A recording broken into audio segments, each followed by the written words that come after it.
time with the honourable member for Brantford-Brant. This week we learned the story of an Ottawa area senior who said he can no longer afford to heat his home or fuel his car, so he is giving up both. Rick Russell even put up a sign on his house declaring, quote, "Another senior loses his home due to high energy costs," telling reporters he can only afford a home without heat or heat without a home. He's not alone. Disabled grandmother Kathy Katula broke down into tears at the Prime Minister's recent town hall meeting, demanding to know how she would pay his new carbon tax on her home heating when she's already struggling with $1,000 a month electricity bills imposed by the provincial Liberal government in Ontario. The Prime Minister gave her a warm hug, but unfortunately not warm enough to heat her home. These are not isolated cases. The 2016 Ontario Association of Food Banks report entitled Energy Poverty said, quote, "Since 2006, hydro rates have increased at a rate of 3.5 times inflation for peak hours and at a rate of 8 times inflation for off-peak hours. 60,000 Ontarians have had their electricity cut off for failing to pay their bills," the report noted, adding that many food bank clients struggle with electricity bills of $300 to $700 a month. The food banks themselves say they are struggling to afford the electricity for their massive refrigerator systems. Ron Dunn, the executive director of Windsor's downtown mission, has had people come to him and plead, quote, "If you can help me with food, then I can pay some of this hydro bill before it gets cut off." These increases are the direct result of the Liberal Green Energy Act, which forces consumers to subsidize millionaire turbine and solar investors who sell overpriced, unneeded, and unreliable electricity to the government. While millionaires have prospered, Ontario has the worst poverty record of any province in Canada since the McGuinty-Wynne Liberals took power. Between 2003 and 2014, the poverty rate dropped by 1/3 in British Columbia, the Prairies, Atlantic Canada, and Quebec. It didn't budge in Ontario. Over the same time period, Ontario had the largest increase in the percentage of the population earning less than half the median income. It also has the worst record for middle-income growth across the country.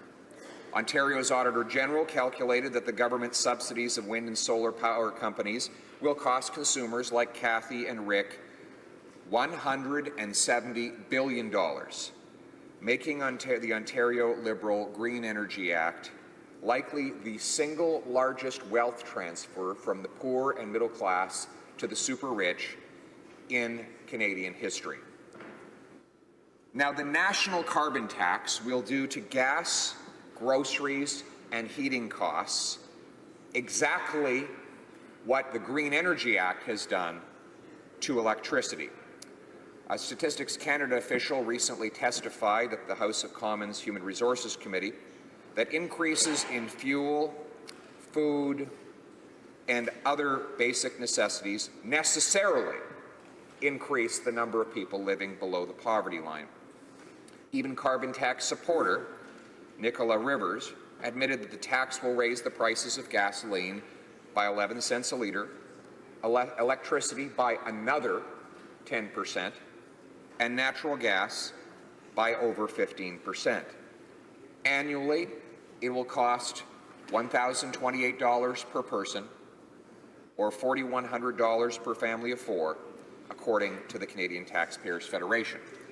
And this month, the Fraser Institute released proof that British Columbia, which has the least damaging carbon tax in the country, will still take a $870 million net tax increase from British Columbian taxpayers. Right. That is to say, the average family of four in British Columbia will pay $728 more in carbon taxes than they get back in offsetting tax relief.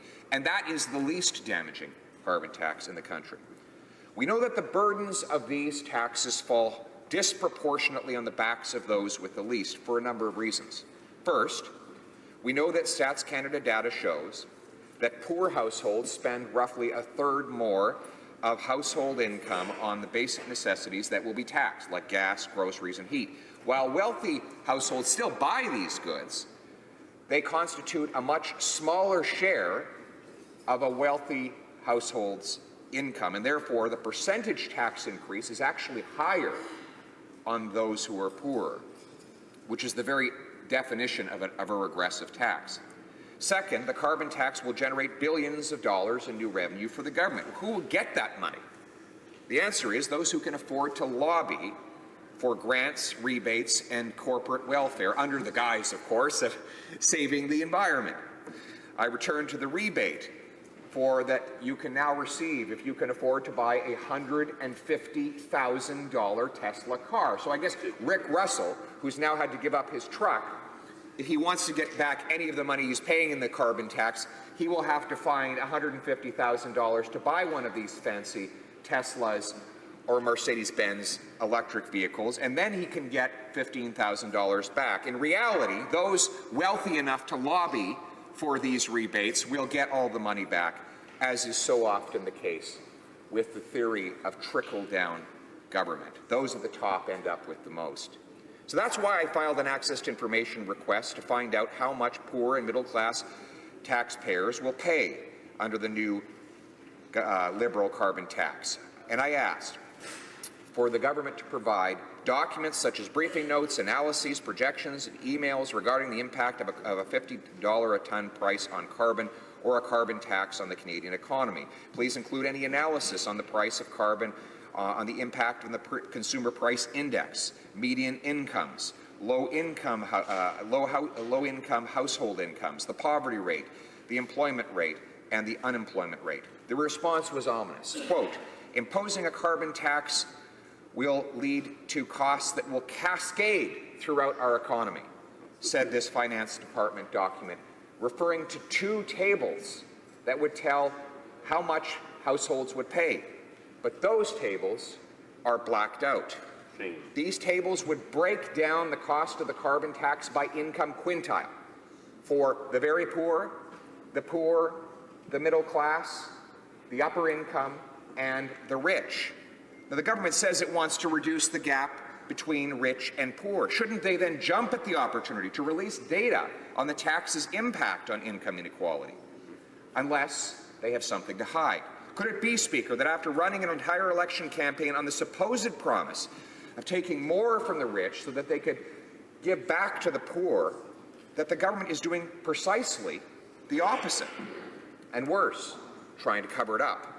The most basic principle of parliamentary democracy is that people must consent for the taxes that they pay through the assembled parliament. The Bill of Rights of 1689, which established the parliamentary system that we know today, through the mother parliament in Britain, had as one of its basic principles what would become no taxation without representation. Quote, levying money for or to the use of the Crown without grant of Parliament is illegal. Simply put, government cannot tax what Parliament has not approved, but you cannot approve what you do not know. And therefore, there cannot be taxation without information. This motion calls for the immediate release of that information. Now, these may seem like abstract concepts, but they are real to people like Kathy Katula and Rick Russell and others who have no money to influence government or pull its levers. Two people seeking no program or welfare, merely asking for government to get off their backs and out of their pockets. They pay the bills. They have the right to see those bills. This motion would give them the chance. Anyone voting against it would take that right away from them. Mr. Speaker, I ask the House to vote for this motion to bring the light of day. To pass this motion in the House of Commons is to stand for our duty to represent the common people here in this House of the commoners. Thank you.